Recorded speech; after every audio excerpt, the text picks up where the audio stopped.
कोशिश करते हैं कि वेव वाला सेक्शन कंप्लीट कर लें एंड देन लेटर ऑन हम लोग जो है उसके ऊपर चल पड़ेंगे।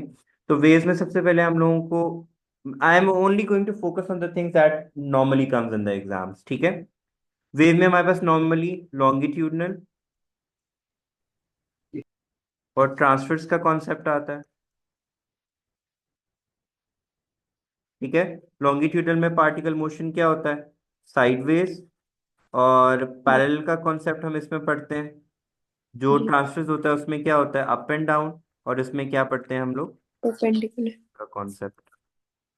इसकी नॉर्मल एग्जांपल लाइट होती है, इसकी नॉर्मल एग्जांपल साउंड होती है। फिर हमें वेवलेंथ का पता होना चाहिए। वेवलेंथ क्या होती है, एक पॉइंट से, जिस पॉइंट ऑफ वेव से स्टार्ट करें उसके उसी पॉइंट पे जाके एंड करें तो एक वेव होती है। अगर हम यहाँ से स्टार्ट करें तो ये एक वेव बन जाएगा, ये करेंगे तो ये एक वेव बन जाएगा। ये मेरे पास क्या होता है, amplitude, that is maximum displacement. इसको इन टर्म्स ऑफ डेफिनेशन क्या बोलते हैं, मैक्सिमम डिस्प्लेस। डिस्प्लेसमेंट। ये मेरे पास वेवलेंथ होता है, इसको मीटर्स में लेते हैं हम लोग, ठीक है। और एक वेव को कंप्लीट करने में जो टाइम लगता है उसको क्या नाम देते हैं, टाइम पीरियड। और फ्रीक्वेंसी क्या होती है, 1/, टाइम पीरियड की इक्वल होती है। ये वाली वेव जो होती है, इसमें इस पोर्शन को क्या नाम दे रहे होते हैं, क्रस्ट का, और इस पोर्शन को क्या ब्रेस्ट। नाम देते हैं, ट्रफ का।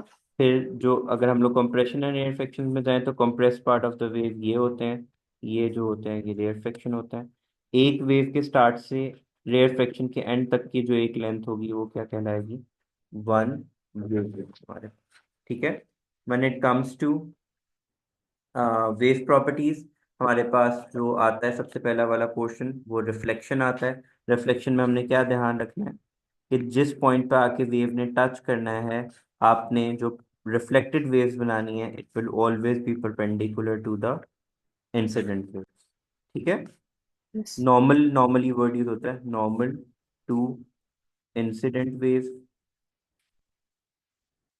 ये देखो, ये पैटर्न्स अपने अपने माइंड में रखते हैं ताकि you can, if something just vanish out of your mind और some you get blank at any point, all you need to know is just focus on these points, save your marks as much as you can.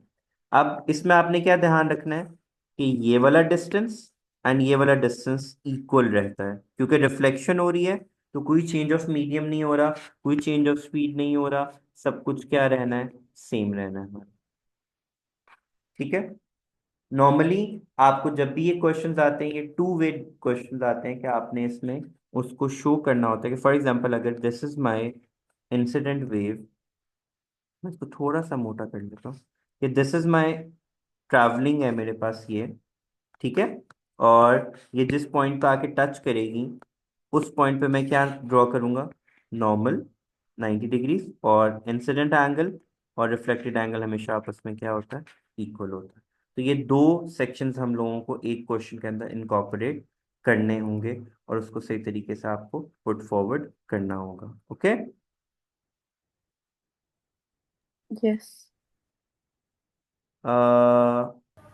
अच्छा, दूसरी properties में क्या आती है हम लोगों के पास, रिफ्रैक्शन की आती है। उसमें हम लोग क्या बात करते हैं कि हमारे पास इंसिडेंट वेव्स आई, हमने ये देखना है कि डीप टू शैलो जा रहा है या शैलो टू डीप जा रहा है। सबसे पहले मैंने आप लोगों को क्या बताया, हमेशा इन वेव फ्रंट्स को क्या करें, कंप्लीट कर लें, स्ट्रेट लाइंस ड्रॉ कर लें। When we have drawn the straight lines, if we are going from deep to shallow तो हमने इस लाइन के इनसाइड वेव्स बना देंगे, ठीक है। Such that this distance A and this distance B, A will be greater than B. If I'm going from shallow to deep region, shallow to deep जा रहा हूं तो लाइन यही रहेगी। आपने पहले डीप टू शैलो में इनसाइड दिस लाइन बनाई थी, अब आप उसमें क्या बनाओगे, outside these line, such that इस केस में जो बी होगा वो ग्रेटर देन ए होगा। उसका रीजन क्या है, फ्रीक्वेंसी में तो क्या रहना था, सेम, जब डीप टू शैलो जाते हो तो स्पीड क्या करती है, डिक्रीज, तो वेवलेंथ भी क्या करती है, डिक्रीज। वेरास यहाँ पे क्या होगा कि जब आप शैलो से डीपर रीजन में जाओगे तो स्पीड क्या करेगी, इंक्रीज, तो वेवलेंथ क्या करेगी, वो भी increase. So can we Decrease. keep this mind in our in whenever we're solving the questions? Quickly कर लेते हैं कि Yes. हमें वेव्स आई, हमने वेव फ्रंट्स बनाए, हमने देखना है कि इनको वेव्स को आगे कंप्लीट कर लेना है। ठीक है, अगर डीप टू शैलो जा रहा है तो हम इनसाइड दीज बार्स बना लेंगे, that is closure then before. ये वेव फ्रंट्स क्या होंगे, क्लोजर होंगे। ये क्या होंगे, फर्दर अपार्ट। ठीक है, इसमें आपने एक और कॉन्सेप्ट क्या याद रखना होता है कि जब भी हम वेव फ्रंट क्या होता है, वेव फ्रंट को ऐसे डिफाइन कैसे करते हैं, एक इमेजिनरी लाइन होती है। जो सारे पॉइंट रिप्रेजेंट करती है वेव के। नहीं नहीं नहीं नहीं नहीं, an imaginary line which on which each particle is moving with same phase of vibration, which means कि फॉर एग्जाम्पल मैं कहता हूँ कि मेरे नंबर ऑफ पार्टिकल्स हैं। ठीक है, मैंने इनको कंबाइन किया with the line, if they all particle goes up and come down at the same time, this will be known as wave front. ठीक है, तो ये जो बार्स होती हैं ये मेरे पास वेव फ्रंट्स होते हैं। एक वेव फ्रंट से नेक्स्ट वेव फ्रंट तक का डिस्टेंस क्या होता है, वन वेवलेंथ का होता है। ठीक है, डायफ्रैक्शन में हम लोग क्या करते हैं, डायफ्रैक्शन में हमने सिर्फ ये ध्यान रखना होता है कि if the separation is small तो सर्कुलर वेव फ्रंट्स बनेंगे, but if the separation is big तो क्या बनेंगे, सिर्फ उनके एजेस कर्व होंगे, बाकी प्लेन वेव फ्रंट्स रहेंगे। What we need to keep in our mind is again distance between the wave fronts is going to be exactly same, because सिर्फ obstacle आ रहा है इन बिटवीन और कोई चीज नहीं आ रही। तो हमें इसमें सिर्फ ये ध्यान रखना था, लेस सर्कुलर, नॉन सर्कुलर, ये कॉन्सेप्ट ध्यान रखना है। बाकी यहाँ पे जो फर्दर क्वेश्चन आते हैं कि since diffraction is directly proportional to wavelength, so greater the wavelength greater would be the diffraction। जितना ज्यादा आपका वेवलेंथ बिगर होगा उतनी ही ज्यादा आपकी डायफ्रेक्शन भी हमारे पास अकाउंट में आएगी। ठीक है, इस वजह से साउंड जो है वो डायफ्रेक्ट कर सकती है बट लाइट नहीं करती, बिकॉज लाइट की वेवलेंथ साउंड के कंपैरिजन में क्या होती है, मच मच स्मॉलर होती है। Can we keep all of these points in our mind? Yes. बाकी when it comes to Yes. Sound, sound में हम लोगों ने क्या पॉइंट रखना होता है कि साउंड क्या है, लॉन्गिट्यूडनल इन नेचर है। दूसरा, it always require medium and vibrating source.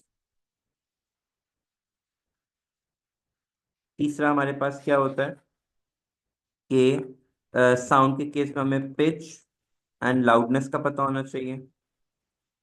Pitch किस पे डिपेंड करती है, फ्रीक्वेंसी पे, और लाउडनेस किस पे डिपेंड करती है, एम्पलीट्यूड के ऊपर। ठीक है, फ्रीक्वेंसी क्या होता है कि अगर हमारे पास एक वेव ऐसे है वर्सेस एक वेव ऐसे है तो इसकी पिच क्या होगी, बिगर। वेयर एज एम्पलीट्यूड के केस में क्या होता है कि अगर एक वेव ऐसे है और उस सेकंड वेव का एम्पलीट्यूड इज बिगर तो ये लाउडर साउंड होगी। एंड इन दोनों का आपस में कोई रिलेशनशिप नहीं होता। अगर आप पिच को चेंज करो तो उससे एम्पलीट्यूड पे कोई इफेक्ट नहीं पड़ेगा, एम्पलीट्यूड को चेंज करो तो उससे फ्रीक्वेंसी पे कोई इफेक्ट नहीं आएगा। हाँ, अगर साउंड क्वेश्चन में डिमांड है कि उसने इन दोनों चीजों को चेंज किया है खुद से तो हम उसकी प्रॉपर्टीज को डिस्कस करेंगे, but changing one thing would not effect the other thing. Okay, बाकी नॉर्मली क्वेश्चंस आते हैं कि sound is medium dependent. Justify करें तो वो जो बेल वाला एक्सपेरिमेंट था उसके अंदर कि हम बेल को अटैच कर देते हैं एक वैक्यूम पंप के साथ। ठीक है, बेल रिंग होती रहती है, जब हम वैक्यूम पंप को ऑन करते हैं आहिस्ता आहिस्ता सर लाउडनेस ये क्या होती रहती है। जो में ज्यादा वेव्स हैं, मेरे पिच का आपने क्या रिलेशन बताया हुआ है? कि उसकी पिच ज्यादा होगी, दैट इज उसकी आवाज श्रिल होगी श्रिल। ग्रेटर पे, क्योंकि वो फ्रीक्वेंसी से डिपेंड करती है ना। इसकी लेस है, इसकी ग्रेटर, सिमिलरली ये लाउडर होगा, ये क्वाइटर साउंड होगा। इनको विजुअलाइज करने के लिए हम किस डिवाइस का यूज करते हैं? ऑसिलोस्कोप का। ऑसिलोस्कोप क्या होती है? A device which shows our signals in the form of sound को वेव फॉर्म की फॉर्म में शो करती है। ठीक है, उस स्पीड ऑफ साउंड के एक्सपेरिमेंट में हम लोगों ने क्या करना है? We have two microphones placed at an appropriate distance attached to the timer। यहाँ पे हम साउंड प्रोड्यूस करेंगे, ये टाइमर को टर्न ऑन कर देगा और ये उसको क्या कर देगा? Of. We know the distance between this, speed is equal to distance over time का फॉर्मूला लगाएंगे and will calculate the speed of sound. सबसे फास्टर किस में होती है? सॉलिड में, देन लिक्विड, देन गैस। और रीजनिंग हमने उसकी क्या देनी है? Structure of the solid, liquid and gas. Okay. Yes. फिर इसमें एको का एक कॉन्सेप्ट होता है। एको हमारे पास क्या होती है? 2D ओवर टी इज एको, जिसको हम क्या नाम देते हैं? Reflection of sound. Okay. Further on इस चैप्टर में हम लोगों को क्या होना है? टेम्परेचर से भी रिलेशनशिप होता है इसका। टेम्परेचर एंड डेंसिटी की अगर बात हो हमारे पास, तो स्पीड का डायरेक्ट रिलेशनशिप है टेम्परेचर एंड डेंसिटी के साथ। ठीक है, टेम्परेचर से क्या होगा हमारे पास? क्योंकि जब kinetic energy of the particle ज्यादा होगा तो एनर्जी जो है पार्टिकल फास्टर मूव करेंगे, they will collide even more often और अपनी एनर्जी को फास्टर एक्सचेंज करेंगे। डेंसिटी के ज्यादा होने से भी क्या होगा? स्पीड ऑफ साउंड ऑटोमेटिकली क्या हो जाएगी? इंक्रीज हो जाएगी हमारे पास। ठीक है, ट्रांसवर्स वेव और लॉन्गिट्यूडनल वेव की एग्जांपल्स याद होनी चाहिए। लाइट, साउंड, अर्थक्वेक के अंदर वो जो सेस्मिक वेव्स होती हैं उसमें पी किसकी होती है? लॉन्गिट्यूडनल की। और एस किसकी होती है? ट्रांसवर्स की। और ये किसको इंडिकेट कर रही होती है? अर्थक्वेक वेव्स को कह रही होती है, इनको सेस्मिक अर्थक्वेक, वेव्स या कहते हैं। टेक्टिक प्लेट्स की मूवमेंट की वजह से जो वेव्स जनरेट होती हैं उनकी मूवमेंट पे ये हमें जो है वो इंडिकेशन दे रही होती है। तो ये पॉइंट याद होना चाहिए। बाकी वेव्स के चैप्टर में as it is further on, I guess I don't think कि कोई ऐसा पॉइंट है, ये सब बस पॉइंट्स याद रख लेना। और ये याद रखना कि जब भी हम जनरल वेव प्रॉपर्टीज की बात कर रहे होंगे तो उसमें फ्रीक्वेंसी को हमने क्या रखना है? कांस्टेंट रखना है। बाकी हम लोग जब इलेक्ट्रोमैग्नेटिक स्पेक्ट्रम में आते हैं तो हमने उसमें क्या कहा हुआ है? कैसे याद रखते हैं? सर रग्बी क्या? Match is very unlike Unlike xylophone xylophone game. game. ये हमारे पास क्या आ जाएगा? रेडियो। ये हमारे पास क्या आ जाएगा? Micro, infrared, visible light, ultraviolet, x-ray and gamma ray. आप जब विजिबल से इस साइड पे जाते हैं तो हमारे पास energy, wavelength and frequency. Energy क्या करती है? इंक्रीज। फ्रीक्वेंसी भी क्या करती है? इंक्रीज। और वेवलेंथ क्या करती है? डिक्रीज। जब हम यहाँ पे जाते हैं तो हमारे पास वेवलेंथ क्या करती है? इंक्रीज। और फ्रीक्वेंसी क्या करती है? डिक्रीज। इनके रिस्पेक्टिव यूजेस, ये किस लिए यूज होता है? कैंसर में। एक्सरे कहाँ पे यूज होता है? मेडिकल और स्कैनिंग दोनों में। ये किस में यूज होता है? सनबेड्स वगैरह में यूज होता है। और कहाँ यूज होता है? स्टेरिलाइजेशन में यूज होता है। विजिबल कम्युनिकेशन के लिए यूज होती है। इंफ्रारेड कहाँ पे यूज होती है? सेंसिंग सर्किट्स में, सेंसर्स में यूज होता है। माइक्रोवेव कहाँ पे यूज होती है? सैटेलाइट कम्युनिकेशन के लिए। और कहाँ पे यूज होती है?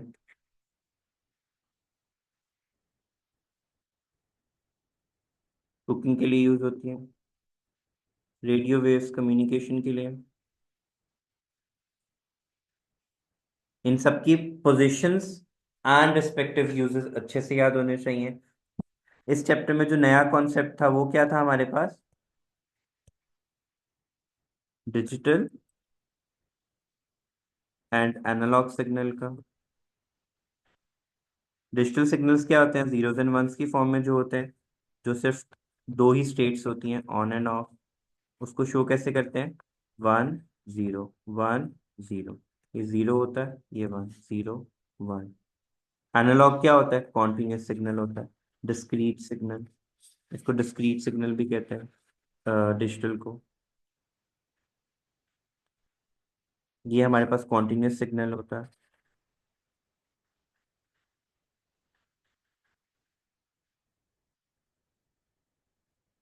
ठीक है।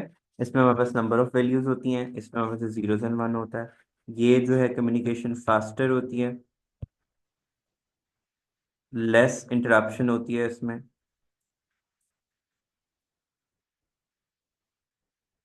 वेरा ये स्लो होता है एंड मोर नॉइज इसमें होती है। एंड ये larger data at the same time ले जा सकता है। लार्जर डाटा मैनिपुलेशन या यूजेज या सेंडिंग, लार्जर डाटा सेंडिंग इसमें होती है हमारे पास। फिर इसी चैप्टर में हम लोग में we were introduced with the concept of satellites. Satellites क्या थी हमारे पास?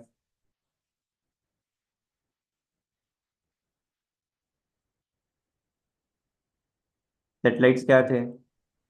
एनीथिंग, डिजिटल बॉडी पे अर्थ को ऑर्बिट हाँ, करती है प्लेनेट को। Anything that orbits. इसमें हमारे पास क्या आता था? टू सैटेलाइट्स थी हमने पढ़ी। एक क्या थी? लो ऑर्बिट सैटेलाइट। और एक हमने क्या पढ़ी थी? जियो स्टेशनरी सैटेलाइट।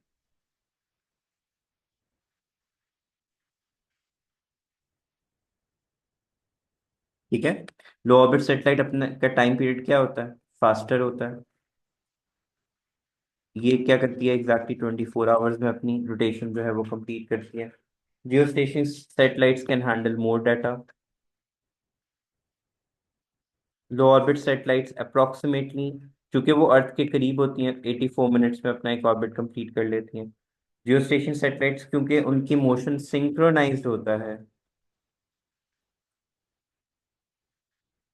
तो इस with that of the earth, तो इस वजह से वो अपना एक ऑर्बिट 24 आवर्स में कंप्लीट करती हैं, लार्जर एरिया कैप्चर करती हैं, मोर data could be handle at the same time.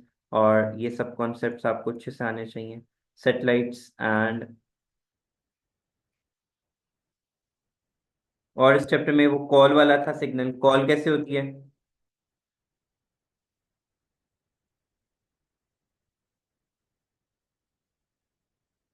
Call कैसे ट्रांसफर होती है?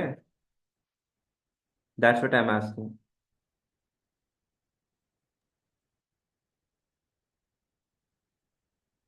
सबसे पहले हमारा साउंड किसमें कन्वर्ट होगा? माइक्रोफोन से इलेक्ट्रिकल सिग्नल में।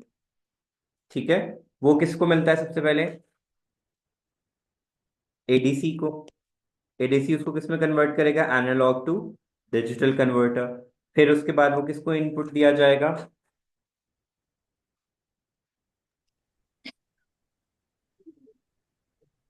लेजर डायोड होता है हमारे पास। Laser diode. Laser diode laser होता है। डायोड उसको किसमें कन्वर्ट करेगा? लाइट में। और ऑप्टिकल फाइबर में ये इंटर कर देगा। रिसीविंग एंड के ऊपर हमारे पास सबसे पहले क्या होगा?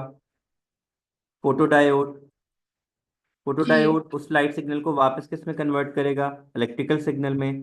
फिर डीएसी उसको किस में कन्वर्ट करेगा? एनालॉग सिग्नल में। और वो फिर जो स्पीकर है उसको वापस से किस में कन्वर्ट कर एम्पलीफायर। देगा? साउंड में कन्वर्ट कर देगा। बीच में दो पॉइंट्स आते हैं जिनको हम यूज करते हैं रीजनरेटर्स। रीजनरेटर्स का काम क्या होता है? सिग्नल को रिफ्रेश करना और उसके हम्म। एम्पलीट्यूड को क्या रखना, मेंटेन रखना, या रिफ्रेश करना। नॉर्मली रिफ्रेश करते हैं, नॉइज वगैरह जो है वो रिमूव करते हैं उसके अंदर, और वो आ जाता है हमारे पास। बाकी एम्पलीफायर्स का काम होता है कि वो साउंड की एम्पलीट्यूड को अगर इंक्रीज करना है देन रिक्वायर्ड से, तो वो एम्पलीफायर्स उसके अंदर जो है वो काम करते हैं। तो ये तमाम कॉन्सेप्ट आप लोगों को पता होना चाहिए। और इसके अंदर देख लो कोई और चीज़ रहेगी तो मुझे बताओ।